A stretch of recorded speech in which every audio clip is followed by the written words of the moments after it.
With Mars entering Virgo and Mercury entering Leo, you can talk a big game so long as you're able to back it up via your actions.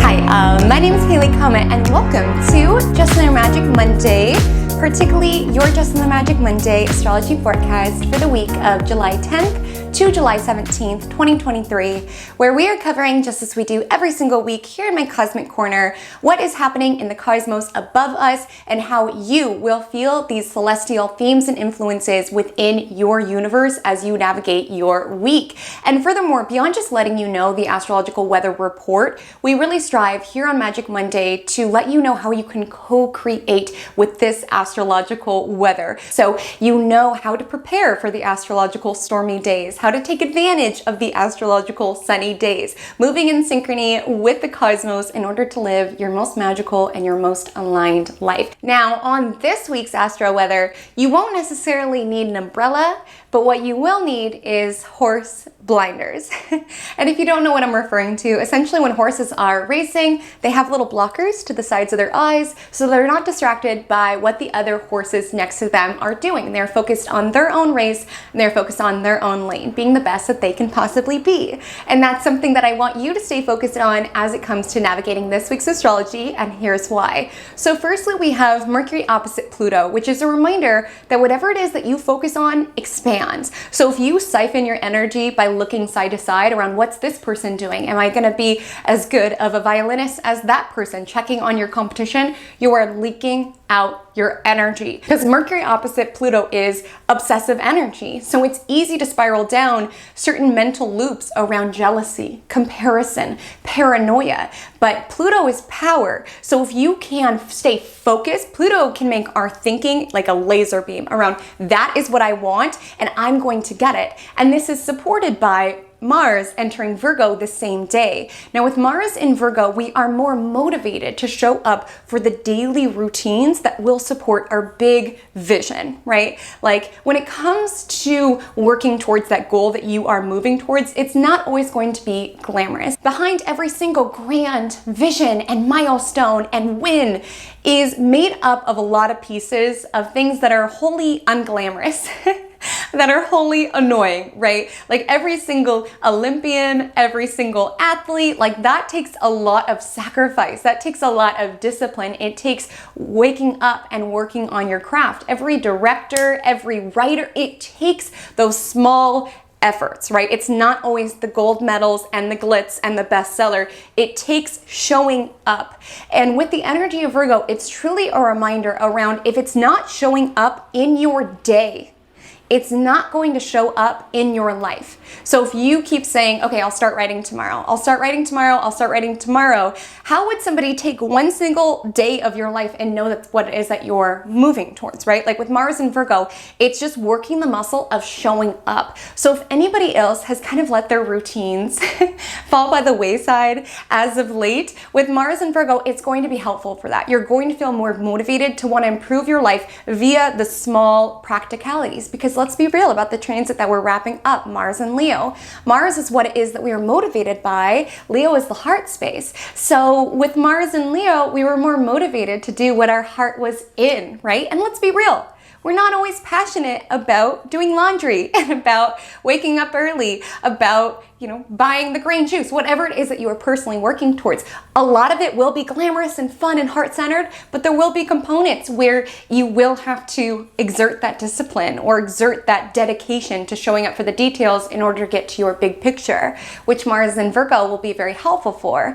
Now, on the same day, the planet that Mars and Virgo is answering to, Mercury, will also shift into Leo. So this is the energy I was chatting about earlier around we can be talking a big game, and that's important. Like with Mars and Leo, you can find that you are mentally cheerleading yourself a little bit more. Like with Mars and Cancer, we can find that we are more so reminiscing on the past, more so anchored into nostalgia, what was, what could have been. We definitely could have been processing the world almost through like echolocation, like kind of picking up on more intuitive hits and signals. And you could have found that your desire to want to communicate could have waxed and waned. And when it comes to, the emotions, we are still still in Cancer season, so that's not going anywhere. But I will say we're processing things with Mercury and Leo, centering ourselves as the main character, remembering who it is that we are, and remembering our worth, so much so that that's why we're so dedicated to show up for ourselves day in and day out, because you know that you are worthy of that, right? Like again, you know, we're in Cancer season. Cancer is governed by the moon. Moon is about self-care. It's about self-soothing. Yes, sometimes self-care is about, you know, coloring in the park, but sometimes self-care is about starting to work on that project that you know is so important to you. Sometimes self-care is waking up to ensure that you carve time for it. Sometimes self-care is going for a walk, even if you would rather, you know, just stay in bed. It's around showing up for yourself and working that muscle to understand I am so valuable. I am the main character of my life, and that's why I need to show up for myself daily and practically. And now with Mercury and Leo, there's definitely some downsides of it that we will chat through, but the cool thing about both these ingresses happening on the same day is there's this energy around, we might be talking a big game, right, with Mercury and Leo saying, hey, look at me, this is what I'm working on, this is what I'm inspired by. But with Mars and Virgo, our actions are backing it up. Our routines are backing it up. We're not just saying, I'm a writer, but we haven't wrote in months. We're saying, I'm a writer. And yes, if we took a slice of your daily life, we would see, oh, she woke up, she wrote before work, she wrote after work, right? I'm a basketball player. Oh, she practiced hoops before work, she dribbled after work. I don't know why I insist in using sports analogies in Magic Monday when just every single time you can tell that I don't know what I am talking about. But alas, we are talking big game, but we're backing it up. Okay, now there's some other celestial influences that we'll be navigating. I'll break it all down thematically as well as day by day. But firstly, take a step inside my Cosmic Cafe, a little segment where we chat about what it is that we are drinking to start the week. So let me know below, how are you starting the week? What's your vibe? Are you in the Mars and Virgo energy? So you have something like green juice or something that's very like healthy and practical? Or are you in the Mercury and Leo vibe? You're having something a little bit more flashy and fun. I definitely think I'm more in the Mercury and Leo vibe. I have a vanilla cold brew oat milk latte with collagen. And I know I said just last week, I said that I was gonna be taking a pause from coffee, but hear me out. I have a red-eye flight tonight and I have yet to pack. I have yet to pack. Where are my last minute packers at? Okay, I see you, I get you, I am you, okay? I think it stresses out a lot of people within my personal life that I literally wait until the last second to pack. But here's the thing, it always gets done. I've never missed a flight. I'm always there early. It's just my process. It's because you packed the day before, like we're still on the same flight, we're still going to the same place. I still brought everything I needed. Plus, it might look like I'm just chit-chatting in front of a ring light, not packing, but truthfully, beneath the surface, I'm plotting. I'm thinking through outfits. I'm thinking through items. Like it's a mental process, but who knows? Maybe that's just something I'm telling myself. So yeah, so latte was appropriate for me to muscle through all of that. And without further ado, let's go ahead and take it into our next segment, Vibe Check of the Week. So welcome to Vibe Check of the Week, which is essentially a segment that we do here on Magic Monday, where we liken all of the aspects, all of the ingresses that we are experiencing within this week's astrology, and we essentially compare it to a real life scenario, so that even if you're not familiar with the intricacies of what it means that the sun squares Chiron and then sextiles Uranus, you have an example of a way that this energy can manifest that allows you to start sharpening into focus how this energy can come to the surface for you. So this week's astrology feels like the following scenario, and feel free to sub in whichever nuances make the most sense for your universe. Let's say that you decide that you want to go back to school and you want to become a nurse, and nobody believes that you are capable of it. We'll say for the purpose of the vibe check, you are a bartender, and everybody is like, you can't be a nurse. Like, are you kidding me? Like, you are such, party boy, party girl. Like, there's no way you're going to be able to do those long hours. They're going to be able to study. Nobody sees you as that. But almost their doubt of you, it kind of like fuels you. And you're like, I will show them. And you put in the work. You put in the effort. You are studying morning and night in order to get into this program. You are so dedicated. The moment you get off work at 2 a.m. from working at the bar, you go to sleep right away to wake up, to study before work. Like, you just are so focused. And there are moments when you are like, because there's so much doubt being casted on you, you do have that moment of coming inward around being like, can I do this? Are they right? Am I just going to be a bartender for the rest of my life, even though I have this dream about being a nurse? But nonetheless, you choose to see yourself in a new way, and you choose to allow your actions to reflect your passions, what it is that you want to build, and how it is that you want to be seen within this world. Now, when I was creating this vibe check, some of you may know if you watch Magic Monday. So how I create the vibe check every week is I just write down all of the aspects. I sit for a moment, I meditate, and then whatever comes to mind. Sometimes it comes through in a song. This time it actually came through in a movie scene. So maybe for some of you, it would be helpful to think through the plot of Legally Blonde. That's exactly what came to the surface. Because again, it's like people saw her, Elle Woods, in this particular way, and yet she proved them wrong, but she put in the effort, right? She was studying, she allowed her actions to reflect her passions, right? She was able to say, what, like it's hard? Because she had the dedication and the sacrifices under her belt. Now, other movies may have jumped to the surface for you because truly this is a plot line to many movies. I just want you to think through this energy around using this focused energy around what it is that you really want. You might be talking a big game about it, right? With Mercury and Leo around, yeah, I'm gonna get into law school. What, like it's hard, right? Yeah, I'm gonna get into this nursing program. What, like it's hard? Like you might be talking about it because you know you're waking up early. You are, whatever it is that you're working on, you are going to the gym, you are writing that novel, you are studying for, the MCAT. You are doing the work, and you can talk a big game when your actions reflect it. What does it say? I just heard that song Conceited by Flo Milli, where it's like, you can talk like this when you're really that, like, you can talk a big game when your actions, your efforts, and your discipline backs it up. Like what you don't want to do with Mercury and Leo is just talk a big game while you're not studying for the nursing program, like you're not writing the novel. Like the two need to go hand in hand. You need to be working on what it is that you want, what it is that you want to build, while also hyping yourself as it goes, because the two work hand in hand. The more that your actions reflect what it is that you want, the more confident you feel, because that's where confidence comes from. It's something that is built, right? Like if it's built on a shaky foundation around being like, yeah, I'm gonna get into nursing school, but your actions are not reflecting that. You are not putting in the effort to build the knowledge necessary in order to back up these claims. Like confidence is truly built when we can talk a big game because we have the efforts and the actions to back it up. It's not something that's just rooted in delusions of grandeur. You have the actions, the discipline necessary to back up the claims that you are putting out there. What I really want to hone in on here is this idea around being able to prove people wrong, but not allowing other people to be the catalyst is what I'm trying to say here. Because like I said in the beginning of this video, horse blinders, it's not about them. Like with Mercury opposite Pluto, not getting obsessed around, well, the people who, come to my bar and I'm their bartender, they're always telling me that there's no way I could possibly be a nurse. Like not allowing that to make you spiral and be like, there's no way I'm gonna do it. Just using it as fuel, okay? Transforming it as fuel around, I've got this and my efforts back it up. And that's why I'm so confident, is because my efforts back it up, right? I'm not just saying things that aren't rooted within my efforts. Like we were talking last week around certain things that kind of ping at you where it's like, ouch, right? We're a little bit more sensitive.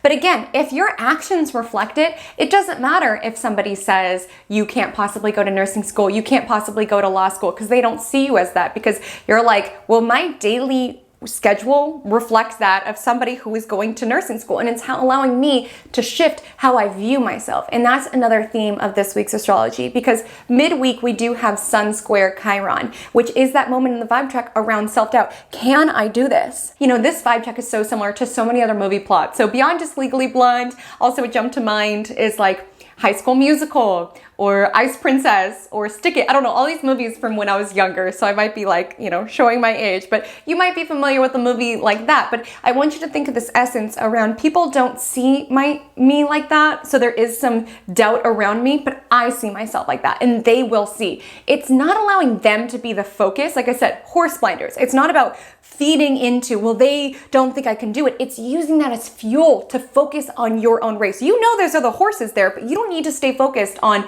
the doubt that they're casting your way, because you know you're waking up early to race and to train, and you are using all of that doubt to continue to see yourself as a winner, as someone who can do this. But I do want to let you know, midweek, there could be that energy around, can I do this? Right? And I mention all those movies because there's like a plot line around, this isn't how I'm seen, right? People see me as a bartender and I want to go to nursing school, or people see me as the popular kid and now I want to sing musical theater. Like I think in Ice Princess, she was like very into, she was like an academic, but she wanted to be this ice skater. And again, it's where our passions lie, right? And we shouldn't let other people's doubt around, well, I don't see you like that, but it's like, you don't see my heart. You don't see all the effort that goes into this around, I can say, this is what I want, this is who I am, this is what I'm working towards, because my actions back it up. And it doesn't really matter how it is that you see me, because this is about how I see me, and I'm allowing that to transform.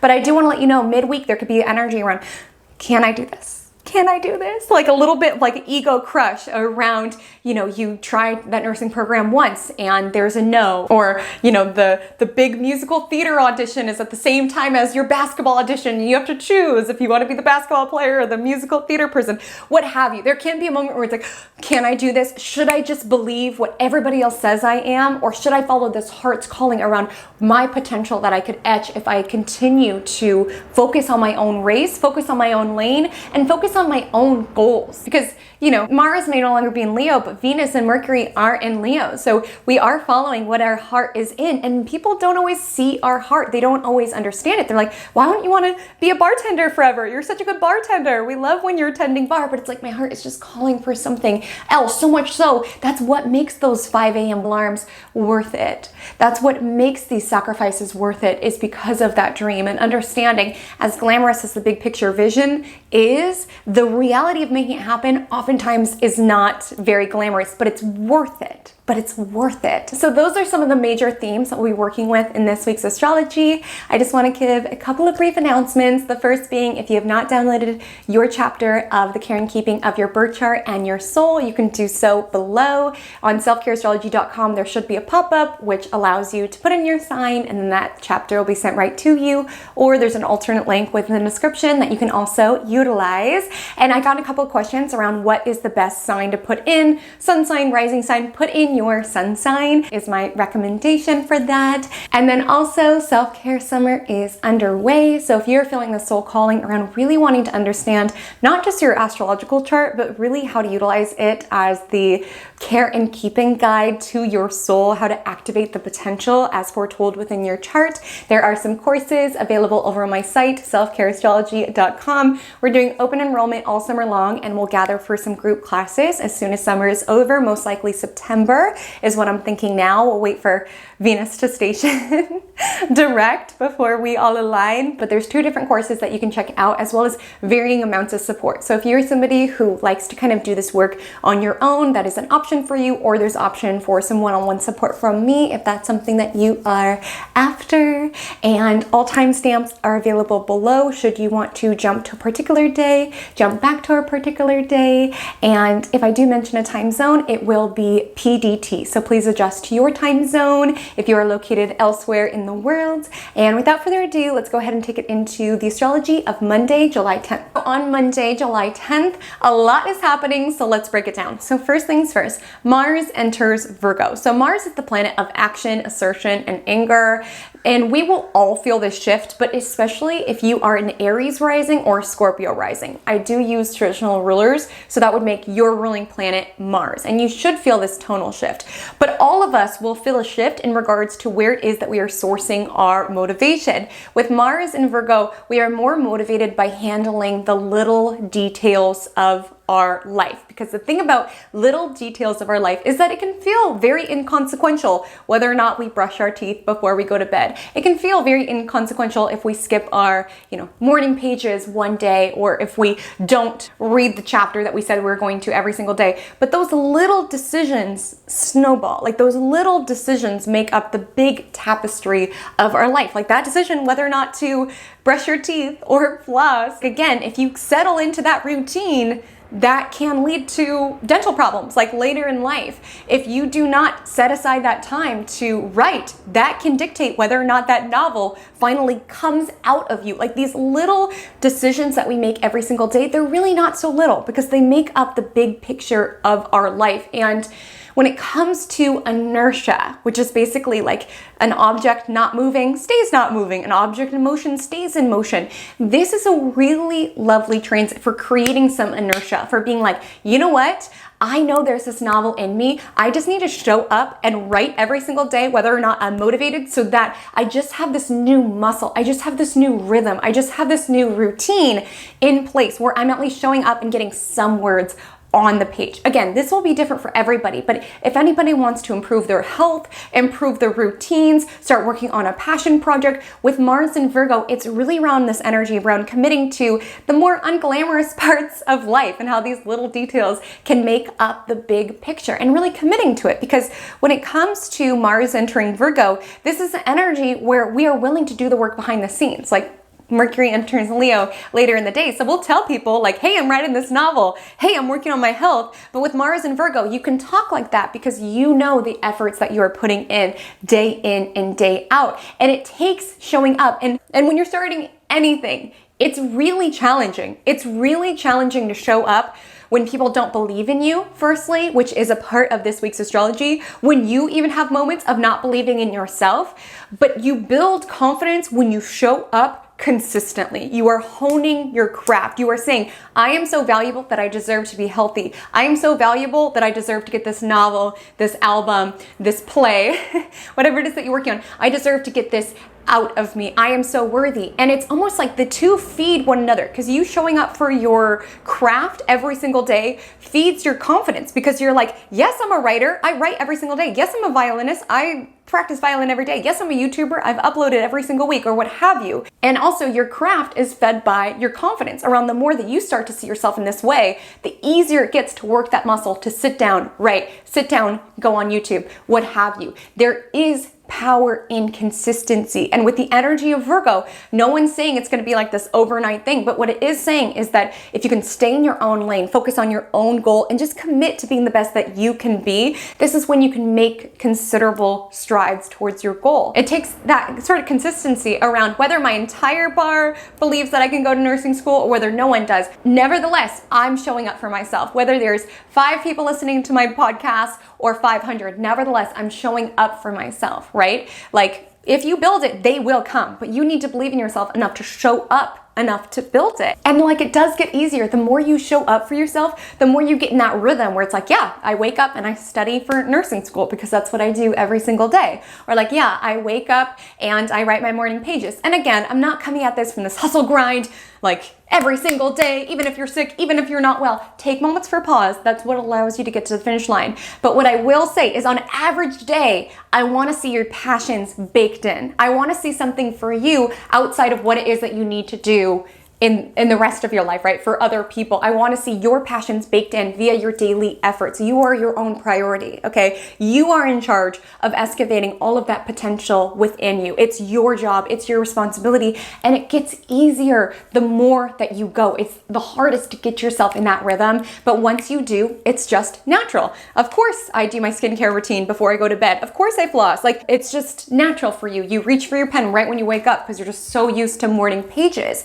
And again, at first, people might not believe you when you say you're on this health kick or when you're entering nursing school, right? But they'll believe you when you're into nursing school or when, you have built some amazing muscle mass or what have you. Your actions will speak for yourself because you know the amount of discipline that's going into it. So they say, if anybody else is trying to grow on YouTube, so they say that the hardest amount of subscribers that you get is your first 100. And I completely believe that because pinky promise me, guys, nobody go look at my old videos, okay? Nobody go look at my old videos. They're so bad. They're so bad. I mean, I posted a couple of like random ones in like 2017, literally on photo booth on the ground of the apartment that I shared with like 3 other girls. It was just a mess, okay? My very first video that I posted, I have a hole in my sweatshirt. The lighting is horrible. It's just so bad. Just don't go see that content. But anyways, once I like committed, I was like, listen, I want to do this. I uploaded every single week in 2020, every single week. I did not skip 1 week. And that was a personal goal that I'd set myself because there was no one else to keep me accountable. Like there was nobody else who was waiting on my content. Like I was lucky if I got like maybe like 5 or 6 views. Like I'm not even kidding. If I got a like, I was so excited. If I went from like 20 subscribers to 21 subscribers, I was like, oh my gosh, I'm doing it. Like again, it was really slow build, but I'm so grateful for that because it allowed me to learn how to talk on camera. And furthermore, what it was the most helpful for is it just got me in the routine where whether I wanted to or not, every single week, I knew that I'd committed to myself that I would get out this little ring light, sit in this chair and talk. A lot of those videos nobody saw, right? But I was getting in the habit. And what happens when it's part of your routine is I started to see myself as a YouTuber. A lot of people thought it was silly. Okay, especially in my life at that time. But the more that I sat down and I showed up and I'm like, yeah, I'm a YouTuber. I've uploaded every single week in 2020. Yes, I only have like 40 subs, but at least I was uploading, at least I was chiseling this craft, right? And the more that I showed up, like the quicker things began to build. And again, obviously, like I wanted my work to reach people and now it's like wild because I'm not a big YouTuber by any regards. I'm not saying I'm a big deal. I'm not saying that, but all I'm saying is that, you know, people watch now, which is so cool because for a long time, I was talking to myself and now I feel like I'm talking with people and I've gotten to meet so many amazing people when before it was just me in this cosmic corner, just chit-chatting to my 40 subs. And again, it didn't matter because I wasn't basing my identity, because again, we'll talk a lot about identity, that'll come more in later in the week, but I wasn't basing my identity around, oh, I have this many subs. I was basing my identity around my actions reflect that I'm a YouTuber, right? Whether there's 2 people watching or 200 people watching, regardless, this is part of my routine. I'm honing my craft, right? I'm building to be the best that I can be so that when people, you know, find my channel or when I get better at this, like I'm ready, you know, I'm ready, I'm honing my craft. And I just feel that's important to share with a couple of you because last week's Capricorn full moon, I read a lot of your guys' comments and a part of that full moon in Capricorn was this essence around there's untapped potential within me. There's this thing I want to share. There's these abilities that I want to put out there. I just don't know how to get from here to there. Effort. Okay, daily effort. With the energy of Mars and Virgo, it's effort. It's putting in the work. It is this energy of sometimes delayed gratification of knowing that you are worthy of this. And I just want to share that because I know it can be so disheartening when it's like you work really hard on something and you're like, 2 people like this? I have 40 subs or like what have you. But again, it's like you are seeing the value. You know the potential that's within you. You are honing this craft. Stay focused on your own race. Don't compare on this person grew so fast. Why is it taking longer for me? Or like this person, you know, they went on their health kick and they're looking way more buff than me. Like focus on your own race. Focus on being the best that you can be because you are on your own timeline. Okay. You have your own chart. You have your own potential. Just hone in on the routines, on the dedications that will allow you to unearth your own potential. Show up for yourself. But just understand you're on your own timeline. Focus on your craft. Focus on improving. Like that's the energy of Mars and Virgo. And let me tell you a little something about Virgo energy. We tend to think of Virgo as a sign that is always clean and perfect and organized. The essence of Virgo is about habits. That's why you'll find Virgo placements who go to hot yoga and drink green juice every single day, just as you'll find Virgo placements who eat Captain Crunch and smoke 3 vapes every single day. It's about the little decisions that we make every single day. And with the energy of Mars and Virgo, I'm not saying you have to be a machine and just eating salads and working out and hustling all of the time. Like enjoy your life, create, play. We have Mercury and Venus in Leo. That's not what I'm saying at all. But it's mostly saying on a typical day, are your passions reflected? On a typical day, are you fueling your body with nutrients? On a typical day, are you flossing? All these little details that might not be so glamorous. But again, these little decisions do build over time, do contribute over time.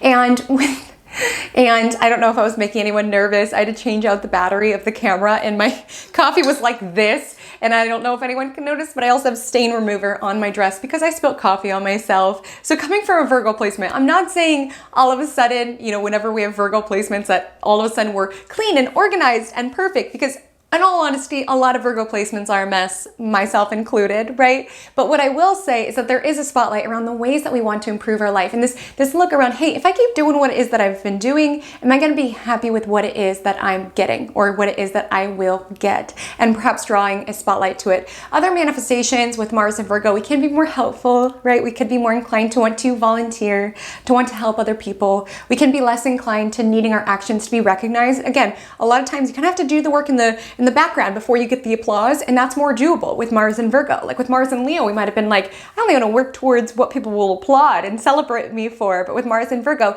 we're willing to do our own diligence. We're willing to build that momentum. And when it comes to our anger, with Mars in Virgo, we can be noticing little things that are driving us crazy, that are getting under our skin, like little pet peeves that no one else would observe, like the way that our partner is eating, getting us really frustrated, or the way that this person is driving, they're not perfectly in the center. Like you can get frustrated about little details, because that's the thing about Virgo, it's all about details, right? So with Mars in Virgo, we could be bothered by little things in your house. Oh, my baseboards aren't clean, I'm annoyed, right? This person is doing this, I'm annoyed. We could just be a little bit more perturbed by the little things. And that's going to be important because also on Monday, Mercury opposes Pluto. And this is connected because briefly, until Mercury enters Leo, Mars in Virgo is answering to Mercury in Cancer opposing Pluto. So with us all of a sudden noticing all of these details of our lives that we need to improve or fix or change, or aspects of ourselves that we feel like we need to improve or fix and change, with Mercury opposite Pluto, there can be this obsession energy. And I want you to know, obsession can be something that fuels you. That's why I'm saying focus on your own lane. Even if the other horses or the other people who are doubting you, right, in the vibe check, the people who you serve every single night who are like, you're just gonna continue to be a bartender, you can't leave us, you're not gonna be able to do it. Like again, you can feel that energy of people doubting you, but you need to just allow that to fuel you and just zero in even deeper on your own target. Because with the energy of Pluto, this can go to an obsessive lens around freaking out, staying up after you get off work and being like, well, they all said I can't do it, so maybe I can't do it, and allowing your mental energy to be siphoned. Your focus is your power. What it is that you focus upon expands, especially on Monday with Mars answering to that Mercury opposite Pluto. So again, you can allow the doubt either from yourself or from others, allow you to leak your energy out around, okay, there's no way I could do it. Or you can allow it to fuel it even deeper around, I will show them, but not for them, for myself, but they'll see. They'll see. My actions do the talking for me. And I also don't want you to, with Mars answering here, let's say with Mars entering Virgo, you're like, okay, this really is a bad habit. This really is a bad habit. With Mercury opposite Pluto, this could be energy where it's like deep diving on Reddit and panicking around what will happen if I smoke 3 vapes and eat Captain Crunch every single day, and being very paranoid and neurotic, like draw your focus towards what it is that you want rather than what it is that you don't want. With Mars and Virgo, there will be a spotlight on your routine, on your daily actions, but I don't want you to panic or to obsess or to get laser focused on all of these things that you want to fix, that you don't do anything at all. With Mars and Virgo, allow yourself to practically and groundedly show up. That could be a downside of Virgo energy. Don't get stuck in your mind around obsessing and worrying. Just allow yourself to build that rhythm around one step at a time, okay? With Mercury opposite Pluto, it's deeply important that you pull your mind back. If you do notice it's going down a place that you don't want, your obsession can be a power. Get obsessed by the right things. All of those movies, it's like there's a fun little montage. There's a fun little montage around them, working on their craft, like an ice princess. She keeps falling down on the ice, like Legally Blonde. She's like studying on the treadmill. Like see your life like that montage, right? Like get obsessed with this goal. Get obsessed with being the best that you possibly can be, rather than getting obsessed around, are they right? Or comparing yourself to other people on Instagram, being like, well, they're already a nurse and they already graduated, so why even try to go to nursing school? Get obsessed with being the best that you could be. Do not allow your energy to be siphoned or to be leaked out by comparing yourself to other others, by being paranoid about what you don't want to happen. Just continue to fuel your own vision around what it is that you want to build, okay, for yourself. And with Mercury at the anaretic degree on Monday, there can be a sensation of urgency around, I need to do this now. I need to do this now. Like, I think for a lot of us, the Capricorn full moon sort of like illuminated ways that we want to be showing up. And with Monday's astrology, it's not necessarily a new moon or anything. We have a new moon coming up next week, next Monday to be exact, but there is this essence around, if not now, when, right? It could either be one day or like day one, right? And a lot of that work will be unglamorous. Like, it shows in all of those montages, right? They're falling on the ice. Stick it, she keeps falling while she's practicing gymnastics. It will take time, it will take effort, it will take momentum, but there is this energy of urgency. And what I also want to say is just ensure that any paranoid feelings that you're feeling are grounded in reality. If you're obsessing about something when it comes to somebody else, this might be a helpful energy to just clear the air. Because here's the thing, okay, Mercury is in Cancer. With opposition to Pluto, you could be obsessing about the past, around wanting to fix something. Again, draw your focus to the future, okay? You cannot shift the past. All you can focus on is being the best that you can be in this particular moment. So forgive yourself for your past and continue to build your future. And also with Mercury opposite Pluto, you could be reading into what somebody said, what somebody didn't say, and just creating this obsession, right? This energy of just dissolving within your own mind. Perhaps for some it might be helpful to just clear things up, just to say, hey, is this the case? Because with the energy of Pluto, we can be kind of descending to this mental spiral around, what if they meant this? Again, it can be in relation to an interpersonal contact. It can be a relation around, how am I possibly going to fulfill my potential? How am I possibly going to go to nursing school? Pluto's the planet of obsession. Pluto's the planet of power.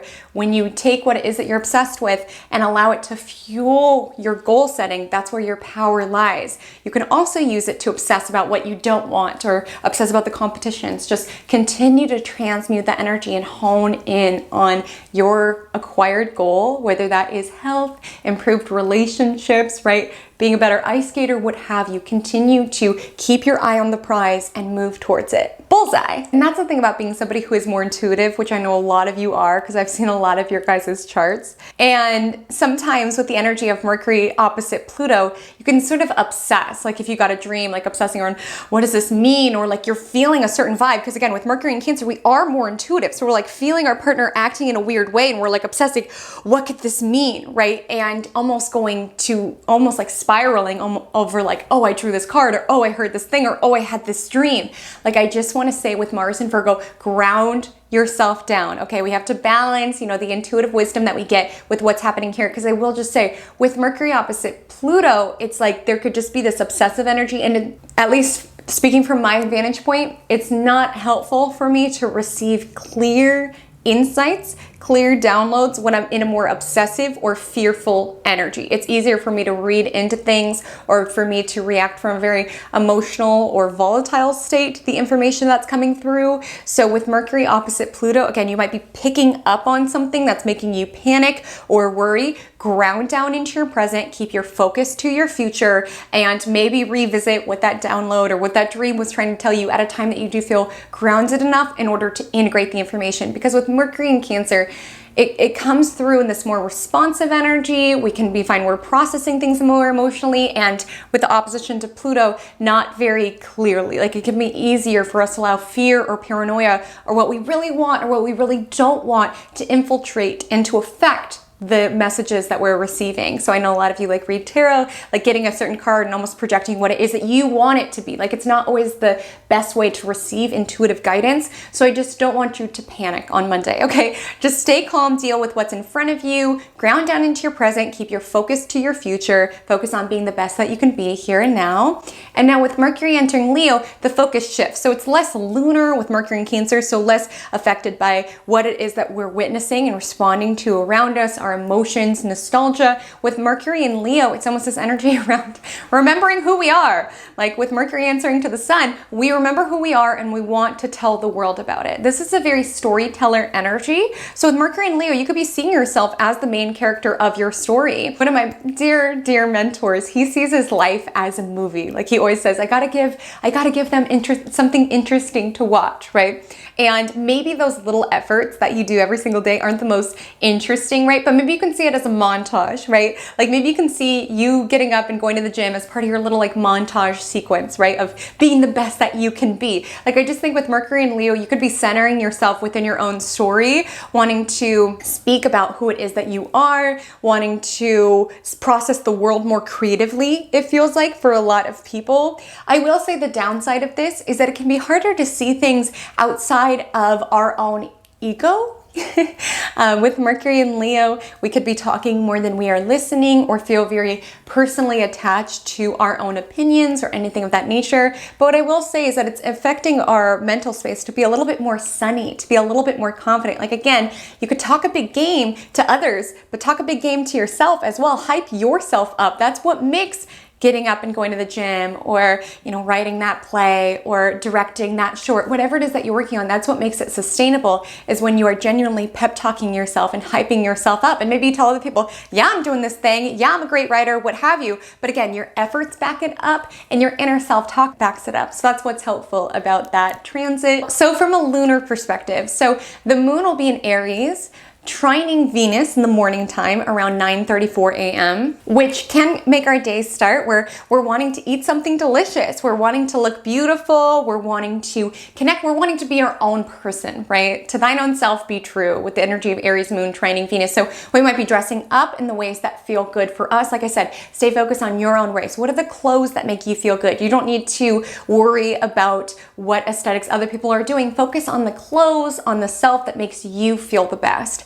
And the Aries moon gets in between that opposition, that Mercury opposite Pluto energy. And so what I want to say with that basically cardinal T-square is definitely mind your impulses. You can be more reactive. You can be more frustrated. Again, with Mercury opposite Pluto, you can be reading into things a lot. So, you know, your coworker might have sent you a weird look. And again, Mercury in Cancer is intuitive, but with opposition to Pluto, it's not the most clear, okay? So your coworker could have given you a weird look, and Aries moon is a little bit too sharp to be like, what are you looking at? What, you jealous because my presentation got more than yours? Mind your impulses, mind your reactivity, and also just mind where your mind is going, okay?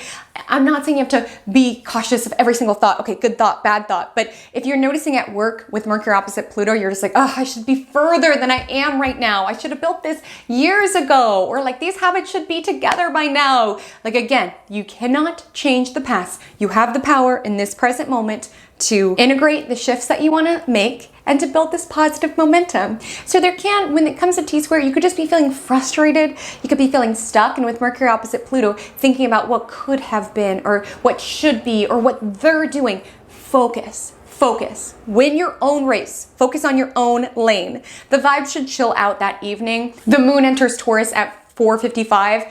Brief note that the moon will be void from 4:11 p.m. to 4:55 p.m. PDT, so just don't do anything too terribly important at that time. Try to get a bulk of your work tasks done before 4:11 p.m. as it's not the most productive time. But when the moon enters the sign of its exaltation, Taurus, it's a little bit more grounded, and it trines Mars and Virgo. So this energy just feels like, you know, earlier in the day, to give it to the vibe check, it feels like, you know, you were at the bar and the people who you tend bar to are like, you won't do it, whatever, you're going to be working here forever. Like, okay, you can try to go to nursing school. With the energy of Aries moon, you want to pull your hair out. With Mercury opposite Pluto, you're like, could they be right? Could they be right? But again, in the vibe check, you listen to Magic Monday, so you're just like, let me just continue to hone in. So you're using people's doubt of you, you're using it to fuel your own perspective. And with the moon in Taurus, you're just like grounded around, I'll show them. And with the trine to Virgo around, I'll show them via my actions. I'll show them via my work ethic. So all I'll say was a Taurus moon trining Mars in Virgo would be a great time to work out, ground down into your physical body. I feel for a lot of you, you could be frustrated earlier in the day. Like, you know, Mars in Virgo can be getting the ick. Little things can be getting under your skin. And with that cardinal T-square, you could be feeling frustrated, whether it's with yourself, whether it's with others. Maybe people's words were really intense. With Mercury opposite Pluto, blow off some steam via like a nice meal with the Taurus moon, maybe going somewhere in nature, maybe moving your body. A nice balance of this energy would be doing something pleasurable while doing something that furthers your goals. So for example, maybe you need to work on your side hustle, but it's a beautiful day. So you take your computer to the park and you work on it there, or something of that nature, where you're giving the Taurus moon the groundedness and the beauty it wants while building that momentum that Mars and Virgo is after. So on Tuesday, July 11th, the Taurus moon will sextile Saturn and conjoin Jupiter, which is this energy around it feels good to be building momentum. It feels good to be putting in efforts towards what it is that we value, right? We hear these terms of like morning routine. It feels like something that has to be, boring and utilitarian. But again, you get to set the pace, and it does feel good to at least feel like you're building some momentum. Like in the vibe check, you could have been a bartender, just dream about being a nurse. I so want to be a nurse. I so want to be a nurse. I so want to be a nurse. And it feels good to make that decision to sign up for the entry test that you need to take in order to get there. It feels good to be building some momentum. You feel proud of yourself. Again, Taurus is a very patient, steady energy, right? It's not about burning yourself out. Like, I hope you guys can feel my heart as I'm chatting through this energy. I'm not saying burn yourself out, but I will say your dreams will take commitment to yourself. Your dreams will take hard work. It will take effort, but it will feel good because you're excavating more you out of you. You're building what it is that you value, and it should feel good because you're building momentum around what it is that you value, and you're centering yourself within your own story. And when it comes to confidence, of course, Mercury and Venus are in Leo. Venus will station retrograde in Leo next week. So there is a big spotlight around confidence. And as I highlighted earlier, it is something that is built, right? Like, it is not something that is necessarily innate. And the way that you build it is by establishing self-trust. Like, you begin to trust yourself because you begin to fulfill the obligations that you make to yourself. You say, I'm committing towards doing this podcast. I am committing towards doing this thing. And I trust myself because I've shown up for it. I've shown up for myself every single day. And this goes beyond just routines and the examples I've given. You can also think about this around past things that you've overcome. Been like, if I can get through that, I can get through so much more. That's what gives us confidence. Is like, people just see the outside. They don't understand the amount of work, effort, heartache, like everything it has taken to get you to that point, but you do. And so much music is coming through. I don't know if it's because Mercury is entering Leo, but the Dunya song Glass Walls came through, but particularly the part where she says, you think I'm pretty? You should see my soul. You should see my past. You should see my days, the days so low that they should have been the last, but they don't see that. They just see the glitz and the glam.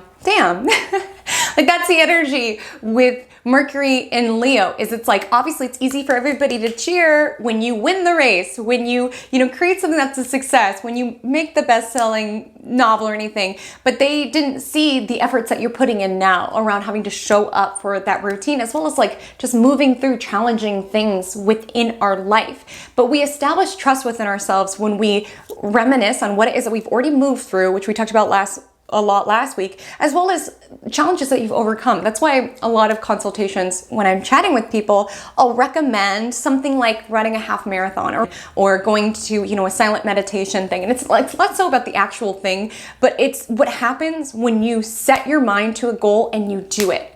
Because you trust yourself. You're like, dang, I said I was gonna do this and then I did this. And it helps you trust yourself in so many ways outside of that, right? Because when you could just wholeheartedly just commit around, I am going to do this, I'm gonna work with this trainer, I'm going to build this business, and you actually do it, you begin to trust yourself even outside of that. You trust yourself to hold that boundary. You trust yourself to not return that text message. Like, that energy of self-trust transcends even just that commitment. But again, the more that we can set our eye on a target and just commit to ourselves around, I'm going to do this, the more you trust yourself with bigger and bigger goals or what have you.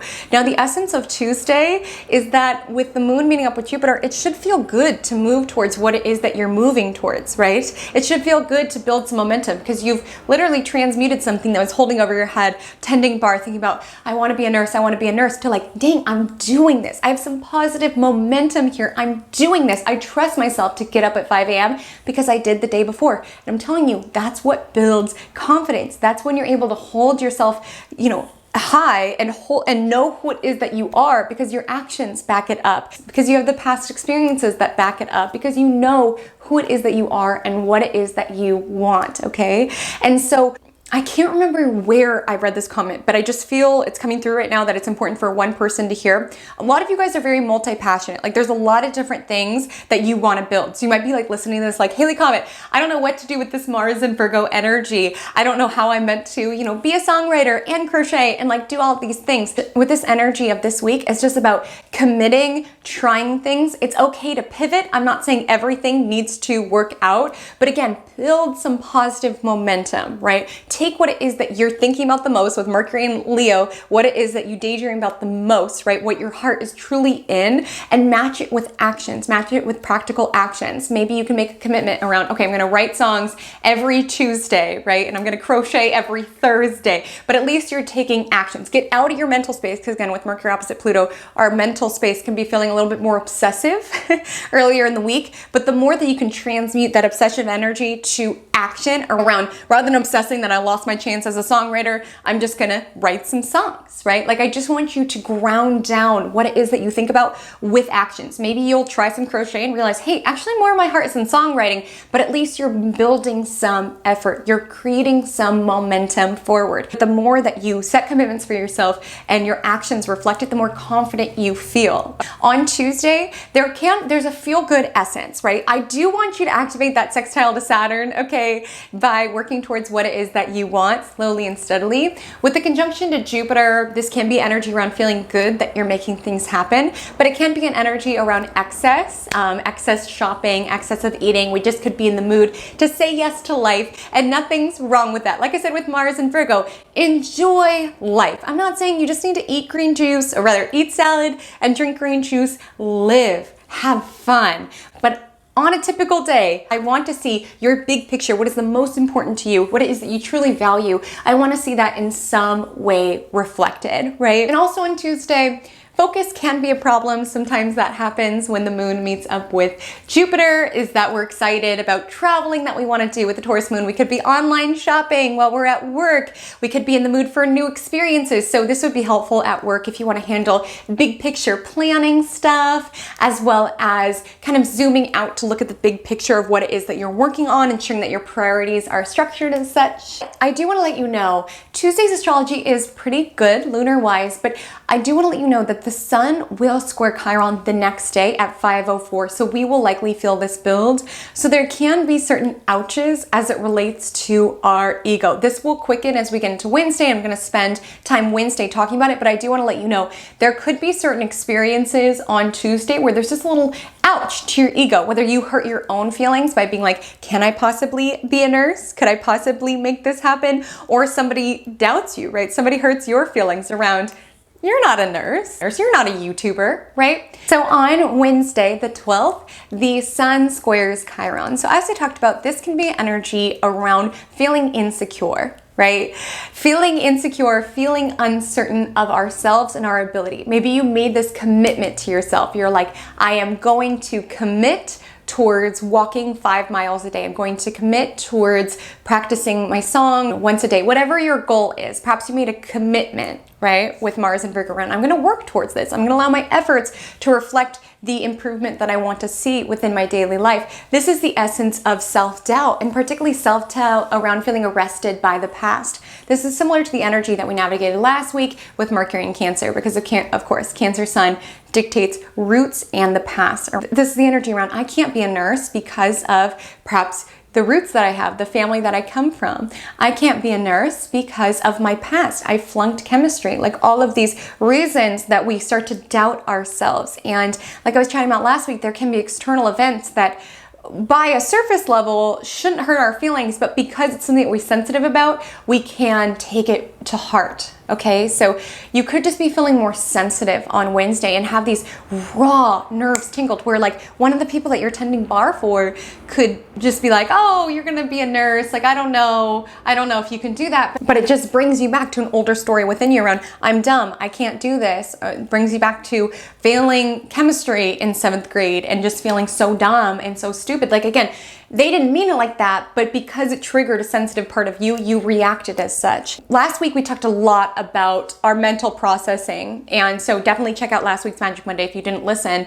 What I want to hone in on here in regards to this Chiron aspect is wounds as it relates to our identity, because that is the essence of this week's astrology, is an identity shift. And the essence of all those movies that I chatted you through around, I can't be a ice skater. People like me don't do that, right? I can't go to law school because I'm, sorority person or what have you. And with the square to Chiron, doubting ourselves because other people see us like that. And maybe we don't even see ourselves as, a law student or a nurse or what have you. And it can be easier to let other people's voices be louder than our own internal knowing, right? And with Sun square Chiron, there can be certain doubts that we're feeling of feeling inadequate because of the identity that we have, whether it's of how other people see us or how we see ourselves. And that's why you need to be very mindful around what you identify yourself with and as. And this can take place in so many different arenas. I want to bring to the surface a couple. One being, I know if you're here, you're most likely into astrology. And one way that we can limit ourselves is by wholeheartedly identifying with our sign, okay? Because, I got into astrology very young. I'm sure a lot of you did as well. And I just remember I would justify a lot of my weaknesses around being like, well, I'm a Pisces. I'm a Pisces. This is just like what I do, right? I'm a Pisces. That's why I have such a complicated relationship with reality. I'm a Pisces. I'm a Pisces. That's why I'm like this. And it wasn't serving me. Like, obviously, I am a Pisces sun. There is energy of that within my being, right? I'm proud to be Pisces, okay? But I was using that identity around really identifying with the flaws of that sign and not using it as an opportunity to grow. Because I'm like, well, this is just who I am, right? This is just who I am. I'm always going to be completely led by my emotions. I'm always going to be, delusional. I'm always going to be what have you. The power of astrology is when we can use it to, yes, spotlight some of our weaknesses, but grow beyond it. I don't think astrology should be used to be like, well, it's not my fault that I'm stubborn, I'm just a Taurus. It's not my fault that I'm indecisive, I'm just a Libra. Like, certainly you can identify with those qualities, but use it as an impetus to grow, to evolve. I didn't do this for the longest time. And I count myself locked by basically saying, well, this is always how I'm going to be because of how the stars are light up and because of my sign. And again, I identified with those negative qualities of Pisces that I felt like I couldn't change because I'm like, well, this is just who I am, right? I want you to know you can evolve. You don't need to feel trapped or limited by your sign. Use it as a catalyst to support your growth, right? Like, this gets into a whole other topic on, fatalistic astrology. I'm someone who does believe in free will. I do believe our chart is our blueprint, but it's up to us as the chart holder to really call upon the highest potential that our chart holds, which is why I made Self-Care Astrology, which talks about this more in depth. You can check that out below. But what I want to highlight here is that sometimes when we see ourselves as that and we refuse growth because we're like, well, it's just who I am, right? That's just who I am. I'm a Pisces, so I'm always going to be like that. We deny ourselves the ability to grow. Same with all these movies that I'm talking about. If Elle Woods was just like, well, I couldn't do that because I'm just a sorority girl. It's like, what would happen if you tried to go to law school, right? I couldn't do that because I'm just a bartender. What would happen if you tried to be a nurse, right? You are constantly shifting and evolving. And the past you will show up in many different ways. The past you does not dictate all that you have the potential to be. So just being mindful around where it is that you identify yourself with and if it is serving you. And again, with Mercury and Leo, it's just seeing yourself as the main character of your story or the main character of your film, right? I just saw a TikTok earlier today of Sarah Blakely, who founded Spanx, and she was talking about how she was selling fax machines door to door, and after she had an experience where someone like tore up her business card and slammed the door in her face, she had a moment in her car where she was like, this is not my movie. Like, I need to call the director. I need to call the producer. This is not my role. I do not want to play the role of the fax machine seller. Like, I want a new role.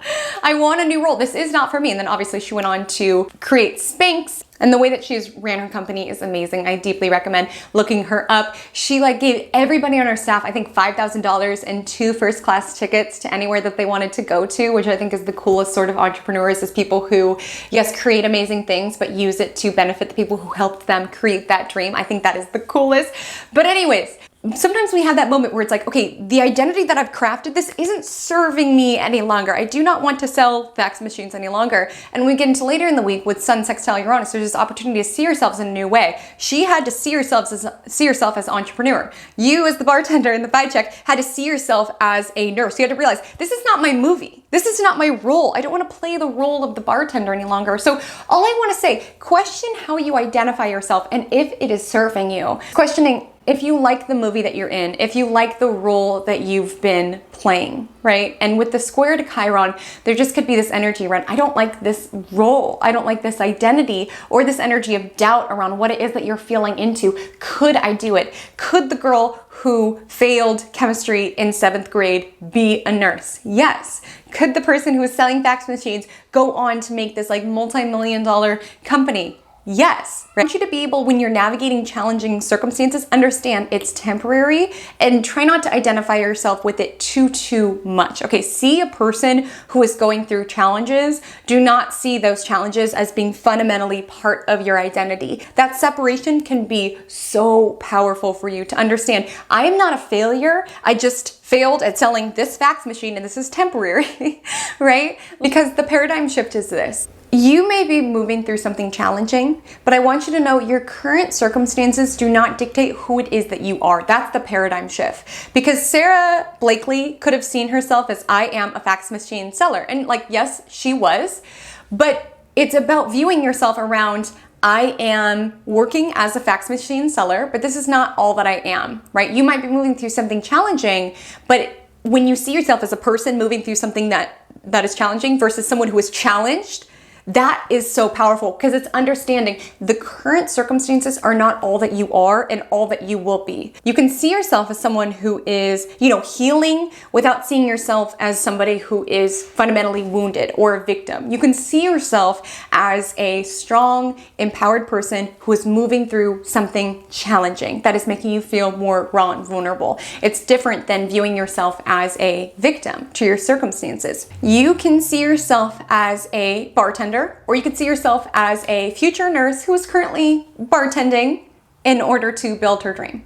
Sarah could have viewed herself as a fax machine seller or a future entrepreneur who is temporarily selling fax machines. Maybe you can see yourself as a novelist who is temporarily working this day job. There's power in shifting our identity and understanding that our current circumstances can be temporary. If you are moving through something really challenging, I want you to see yourself as a person who is moving through something challenging, not somebody who is fundamentally challenged. Okay, because there's power when we separate ourselves and don't allow our current circumstances to impact our identity, impact how it is that we see ourselves. See it as temporary, see it as weather. Okay, your current circumstances do not dictate who it is that you are. Be conscious with what it is that you identify yourself with.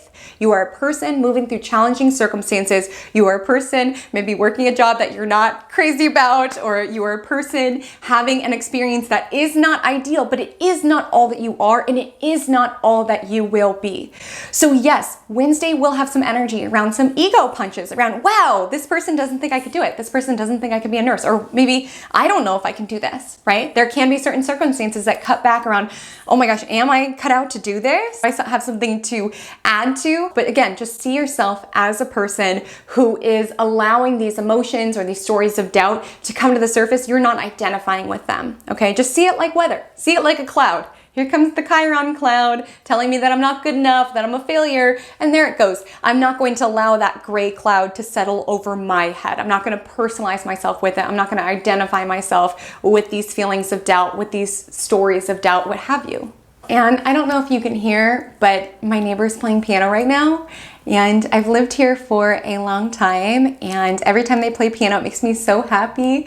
And I'm like so curious where they live. I always hear it and it's so beautiful and it's so melodic. And I so deeply want to tell them how much I value them practicing and playing music. Like, again, I feel like this kind of comes back to Mars and Virgo around you never know who's listening, right? As you're practicing your instrument, or maybe you create a song that impacts, one person, or you write a novel that somebody is deeply moved by, or you show up and you go to the gym and you empower and inspire the person next to you. You never know who you're inspiring. You never know who your efforts are motivating. Like, for me, I get so inspired hearing this person working on their craft so tirelessly with such dedication, and I get such pleasure off listening to their beautiful music. And I want to tell them how much I appreciate them, but maybe in their mind they're like, oh, gotta practice piano. Showing up for a craft isn't always the most joyous activity. Sometimes we have to walk our way to the piano bench, but you never know who's listening, okay? You never know who's listening. But the other manifestation I just want to share briefly about Sun square Chiron is that, like I said, Cancer is the energy of our past. So there can be energy around, well, in my past, I failed this test, right? In my past, I was this identity. I also want to highlight, because of where you come from can be a Cancerian energy. Family can be a Cancerian energy. It can be this energy around, who am I to want what it is that I'm building based on who I am or based on where I've come from. But again, you contain multitudes. That's why all those movies crack me up, because it's like, you can't be a basketball player and sing musical theater. It's like, we contain multitudes. We have many aspects of ourselves. Try not to limit yourself by just seeing yourself in one way, and try not to allow other people's limitations of them not being creative enough to see you in that lens impact you and your journey. So from a lunar perspective, the Taurus moon will sextile Cancer sun in the morning time. So this is the official, essentially, waning crescent moon phase. So like I said, the more we continue on through this week, the moon's getting smaller and smaller and smaller, which is about shedding and releasing. So I don't want you to feel too much pressure around having to start this new hobby or start this new routine or what have you. Technically, astrological speaking, new moons are the best time as it relates to new starts. But all I'm saying is, with Mars and Virgo, you can be feeling more motivated. And again, it could be one day or it could be day one. So if you're feeling motivated, start now, right? You don't have to wait for a new moon. But what I will share is that when it comes to the waning light, you can be feeling more inclined to want to come inward, to stay at home. Of course, it's Cancer season, so that could be, just dominant in the cosmos right now. You can be feeling a little bit more shy, a little bit more introspective, a little bit more reflective, a little bit more inclined to kind of draw back into wherever is comfortable for you. The Taurus moon then conjoins Uranus. So emotionally, you can be feeling very volatile. You can be feeling very up and down, okay, on Wednesday, which is par for the course in Cancer season in general. If anybody else's emotions have been going like this, same. We're all in this together. That's why I love doing Magic Mondays, so we can all connect on these cosmos and what it is that we're moving through.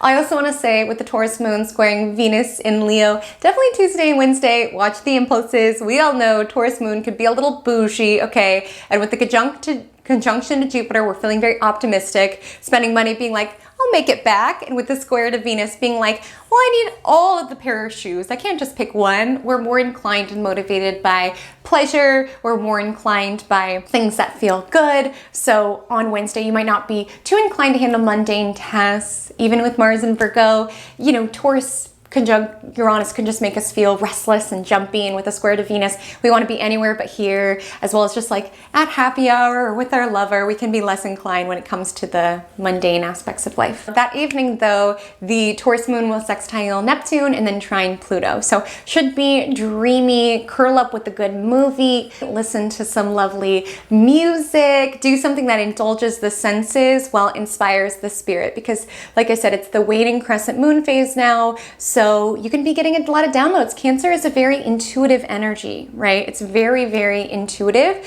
So this would be a really aligned time to come inward, as well as honor any call that you feel to get rid of stuff, okay? Especially with the trine to Pluto. This could be physical stuff within your home. Maybe the Sun square Chiron reminded you of a certain wound of something that you identify with, right? You still see yourself as that 7th grader who failed chemistry, so it's hard to see yourself as a nurse. Maybe this energy around shedding and releasing that identity so that you can step more fully into the identity that's calling within you, right? Pluto is the energy around power. So with this energy, really towards the end of the week and the weekend, you can be feeling called to shed things, release things, whether it's physical belongings, digital clutter, mental clutter, old stories.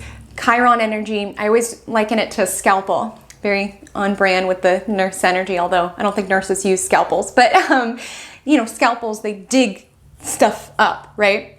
And it hurts. Chiron stuff hurts. It's like, ooh, ouch.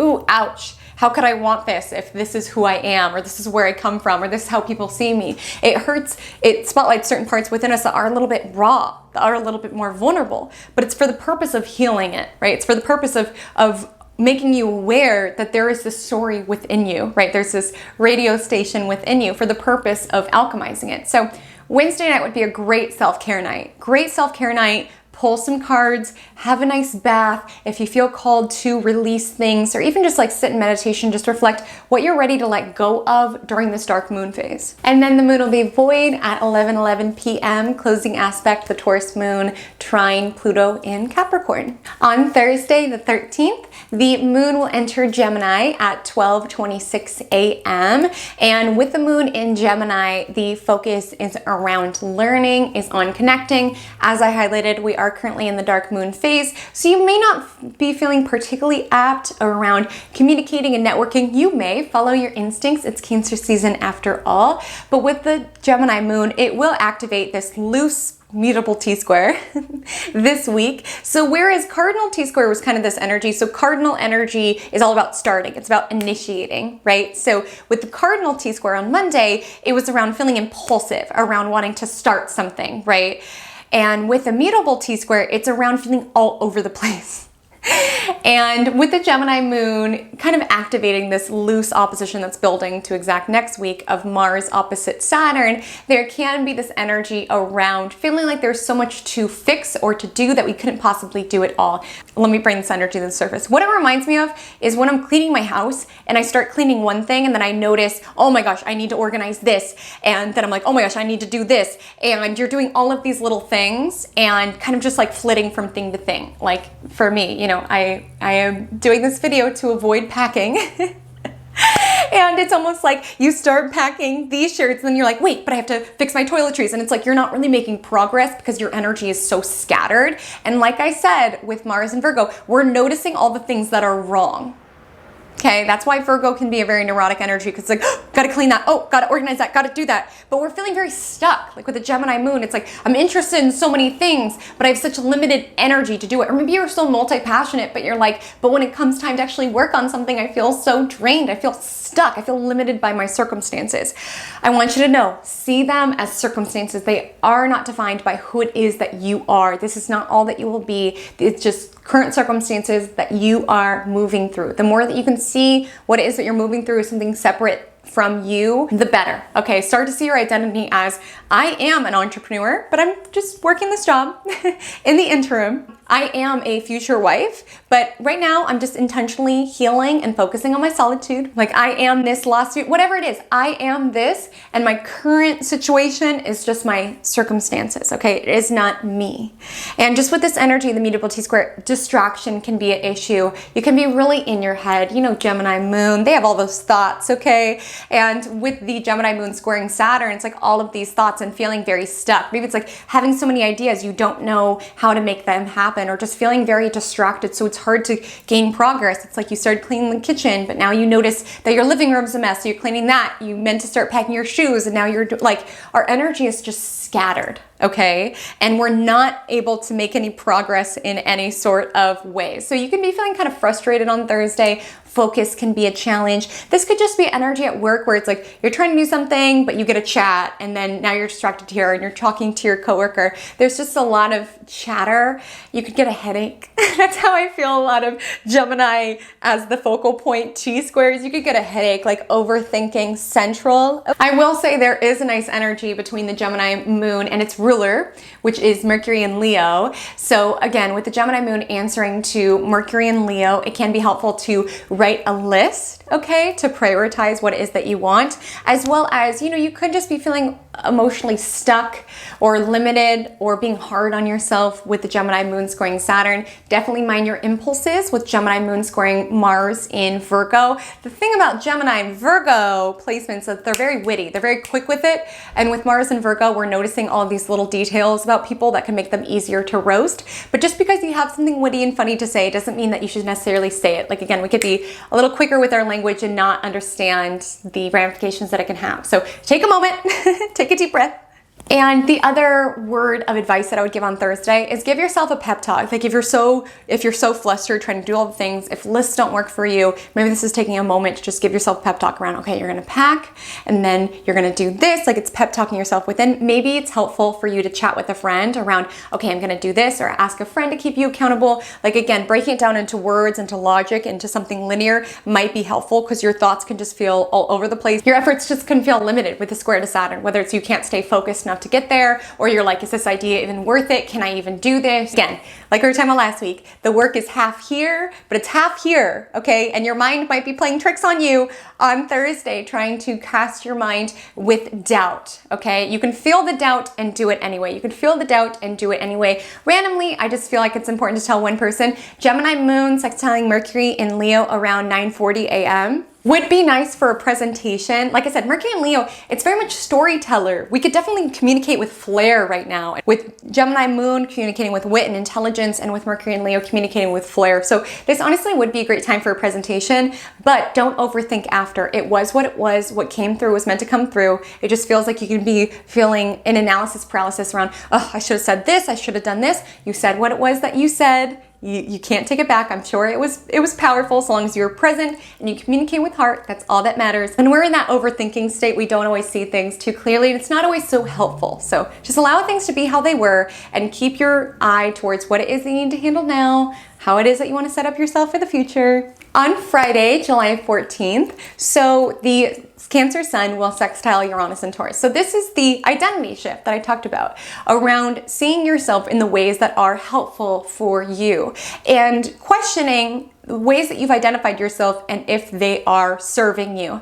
Again, I love being a Pisces. I'm proud of being a Pisces, but I'm not going to use the Pisces weaknesses as an excuse not to grow, right? I'm not going to say, well, I can't help them on this way because I'm a Pisces. I don't think that's how astrology should be utilized around. I can't help it. It's just how my stars are. It's like, again, we can identify with many of the weaknesses and the flaws that are told within our chart, but it's up to you to excavate the highest potential because we know for every single sign, there's high vibrational manifestations and there's low vibrational manifestations. And maybe this doesn't come to the surface for you in terms of a sign. Maybe there's a house emphasis or an aspect where it's like, well, I couldn't possibly because of this aspect of my chart. Like really be able to question how it is that you've identified and how it is that you can reframe these shifts in order to make it something that supports you in living out your highest potential of your chart and being the best little Pisces that you can be and being the best Mercury square Mars that you can be, right? That's the power of astrology. It's not saying this is all I am, this, our chart can be a jail or it can be something that frees us, right? It could be a jail if we feel utterly limited to there's no way I can ever communicate with tact because I am a Mercury square Mars. There is no way I could ever own my own business because I'm too sensitive. I'm a Pisces sun, right? Astrology doesn't work like that. You contain multitudes. There's many different aspects of who it is that you are. So you can use your chart to limit yourself and be like, well, this is all I'm gonna be. Or you can use it as being like, this is starting point. I do have a tendency with Mercury square Mars to communicate a little impulsively, to be a little aggressive with my language, but I'm gonna chisel the highest excavation of that energy, which would be somebody who is motivating with their language, somebody who speaks fast with their language, or anything of that nature. Yes, I might have a tendency to be very sensitive as a Pisces sun, but I'm going to excavate the highest potentiality of that energy. Like just be conscious when you take something on as this is who I am. Question if it serves you to see yourself in that way. It can be part of who it is that you are, but really question if you're limiting yourself via this way of viewing yourself. Because as an astrologer, I've literally at this point probably read about 5,000 charts. I'm not even kidding. And it's always really interesting because I'll have some of the most challenging, hard charts belonging to some of the most successful, accomplished, loved people who have created these amazing lives. If I were to just look at that chart and not talk to the human, I would be like, this is a really challenging lifetime. But absolutely listen to their story. They had to overcome a lot of challenges. They had to do a lot to get to where it was that they were, but they never once felt limited by the circumstances. Like, even though they were moving through really challenging circumstances, they understand my potential is bigger than this. I can overcome this. Because a lot of you guys, I've told you all this, a lot of entrepreneurs, celebrities, athletes, when you look up their charts, it'll have T-squares left and right, grand crosses, like challenging energy. Because that's what makes us dig deep and rise above. That's what gives us grit and resilience. If we had all this easy astrology all of the time, it doesn't always challenge us in the same ways that allows us to become the best that we can be. So astrology is just one manifestation of this energy. You might be feeling this in a totally different arena. However it is that you see yourself, like, really question if you are using that identity to justify any sort of weaknesses or any sort of shortcomings, or if it is an identity that inspires you to continue working on yourself and chiseling the highest of your ability. Because with Sun sextile Uranus, there's an opportunity on Friday to see ourselves in a new way, right? To see ourselves as that future entrepreneur who's just selling fax machines right now. To see yourself as that future nurse who's just tending bar right now, right? To see yourself as a happy person who's just moving through some challenging stuff right now. See it as weather, see it as something temporary, and see what it feels like to see yourself within a new way, right? I'm still a Pisces, but I don't limit myself to the energy of that sign. I stretch myself beyond it. Like, I'm just gonna share this quick piece because I think a lot of you guys maybe identify with this term. I used to really identify with being an empath, and I don't mean to offend anybody because I know a lot of you are empaths as well, but I know, speaking from my own experience, it was not helpful when I was purely identifying myself as an empath. Now I see myself as an empowered empath, okay? In that I used to just be like, I can't help it. I feel everybody's emotions and I just can't help it. I just can't help it. I take on everybody's problems as my own. I just can't help trying to fix everybody. I really had to take a moment and be like, is this serving me to see myself as this way? And it was not. And like, the moment I stopped seeing myself that way is when I started to develop coping strategies and develop skills and develop ways of energetically maintaining myself so that I was not absolutely exhausted taking on everybody's energy all of the time. It's still something that I have to a certain degree, but the moment that I stopped identifying myself as an empath and started seeing myself as a person who is empathetic, it helped me separate myself from that energy. And when it feels like something that I just have, like a superpower or a gift or a talent, I don't feel like such a victim to it. Does that make sense? I don't feel like, well, I'm just an empath, so that's just who I am. I more so see myself as someone who has empathetic tendencies, and it's something that I need to regulate, and it's something that I need to manage, and it's something that I need to maintain, right? It's not all that I am. I can turn it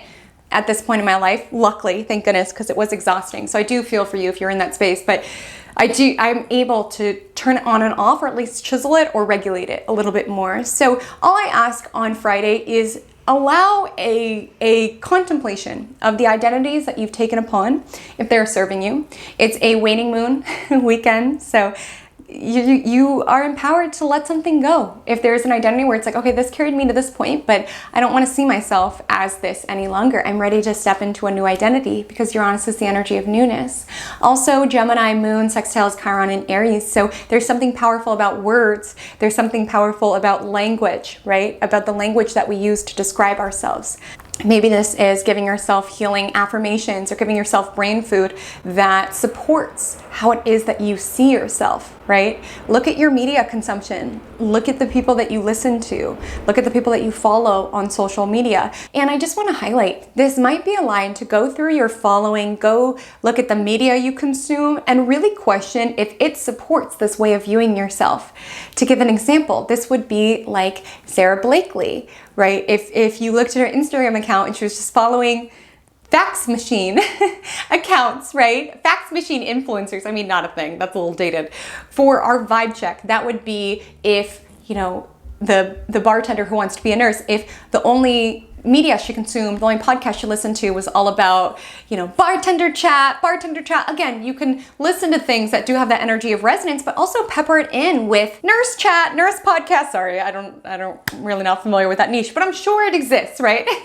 Fueling yourself with brain food that supports who it is that you're evolving into. And with this in the waning moon, releasing anything that does not sync with the version of yourself that you want to be. On my personal accounts, I use who I follow kind of as a vision board, because again, it's media that you are feeding your brain every single day. And don't get me wrong, I love some entertaining stuff. I love some trash TV, what have you.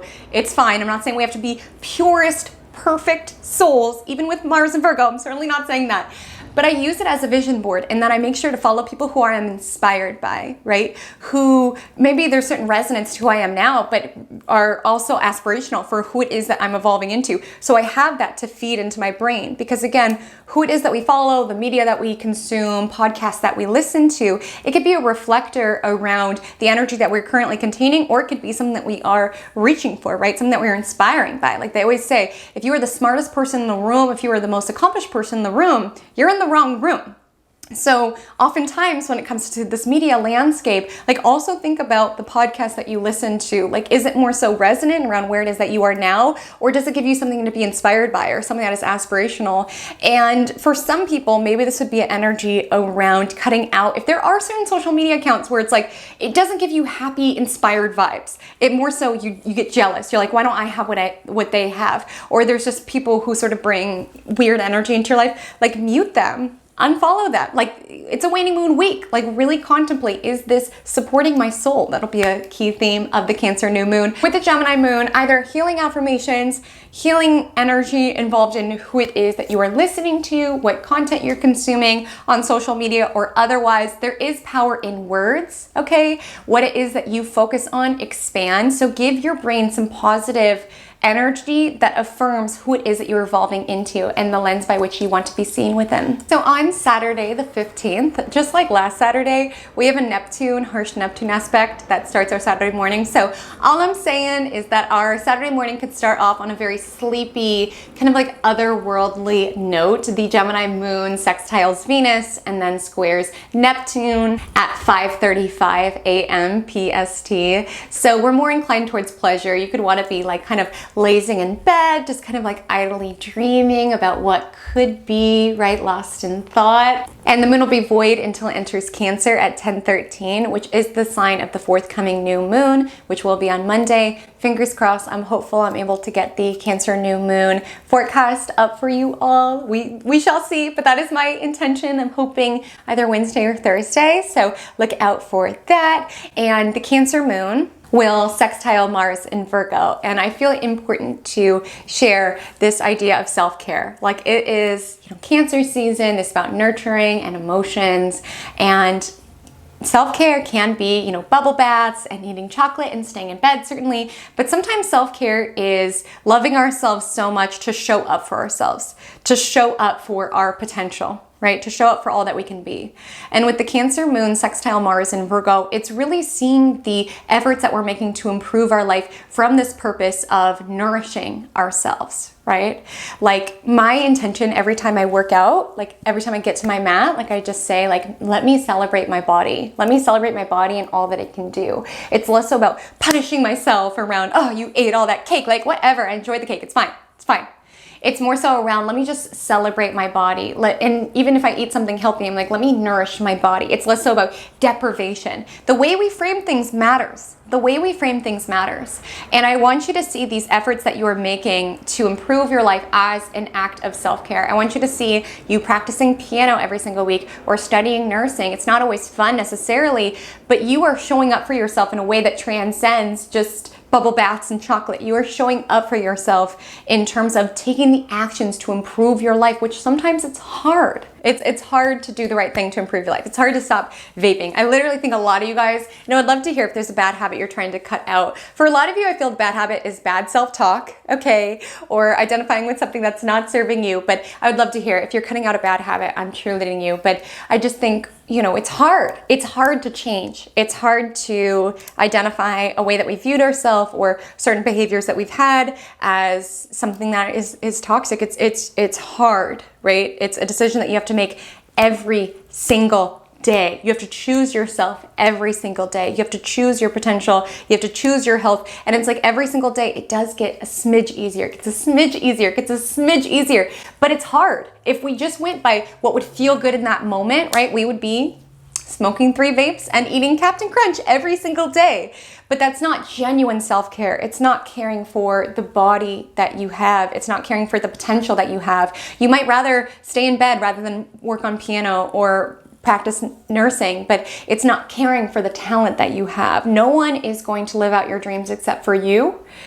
And I do think we live in a time that's very, instant gratification, but I do think with the energy of Mars Virgo, there's value in chiseling something. There's value in working towards something. There's value in becoming the best that you can be. There's value in setting up these new routines to hone your craft, right? And when the applause comes, which it will, it might take some time, but when the applause comes, you're feeling worthy because you know what you built. You know all that you had to go through in order to get there, right? You honed your craft, you put in those hours.